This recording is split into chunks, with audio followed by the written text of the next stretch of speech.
कहानी का शीर्षक खौफनाक सच।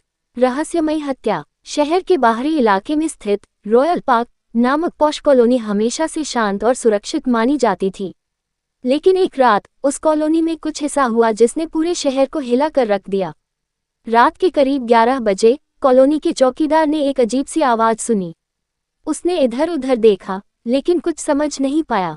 कुछ समय बाद उसे पार्क के पास से एक औरत की चीख सुनाई दी। जब वह दौड़ते हुए वहां पहुंचा तो उसने देखा कि पार्क के पास की झाड़ियों में एक औरत की लाश पड़ी थी। वह औरत कोई और नहीं बल्कि कॉलोनी के जाने माने बिजनेसमैन अरविंद मिश्रा की पत्नी नीता मिश्रा थी। पुलिस की जांच। पुलिस को तुरंत बुलाया गया। इंस्पेक्टर राजवीर, जो कि अपने सख्त रवैये और तीखे दिमाग के लिए जाने जाते थे, इस केस की जांच का जिम्मा संभालते हैं। पहली नज़र में ये एक सीधा सादा मर्डर केस लगता था।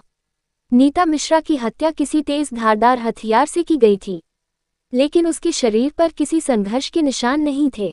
इससे इंस्पेक्टर राजवीर को शक हुआ कि हत्या किसी करीबी ने की है जिसे नीता जानती थी।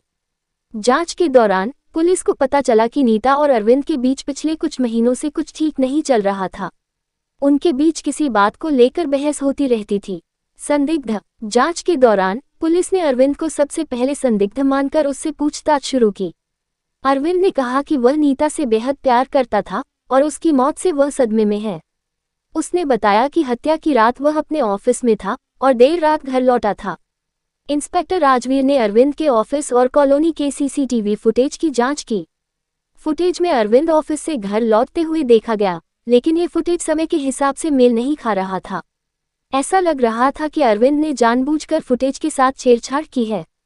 रहस्य का खुलासा। एक दिन पुलिस को नीता के फोन से एक संदिग्ध कॉल का पता चला।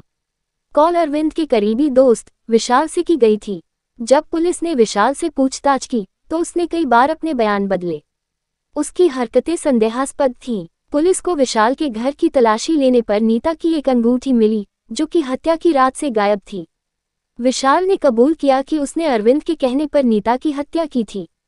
अरविंद को शक था कि नीता का किसी और के साथ संबंध है और इसीलिए उसने अपने दोस्त विशाल को इस हत्या को अंजाम देने के लिए उकसाया। आखिरकार पुलिस ने अरविंद और विशाल दोनों को गिरफ्तार कर लिया। अदालत में अरविंद और विशाल को कड़ी सजा सुनाई गई। इस खौफनाक सच का पर्दाफाश होते ही पूरे शहर में हड़कंप मच गया। लेकिन इंस्पेक्टर राजवीर के कड़े कदम और तीखी जांच ने आखिरकार सच को उजागर कर दिया और इस तरह नीता मिश्रा की आत्मा को न्याय मिला और रॉयल पार्क कॉलोनी फिर से अपने पुराने शांत माहौल में लौट आई। लेकिन इस घटना ने वहां रहने वाले सभी लोगों के दिलों में एक खौफनाक याद छोड़ दी।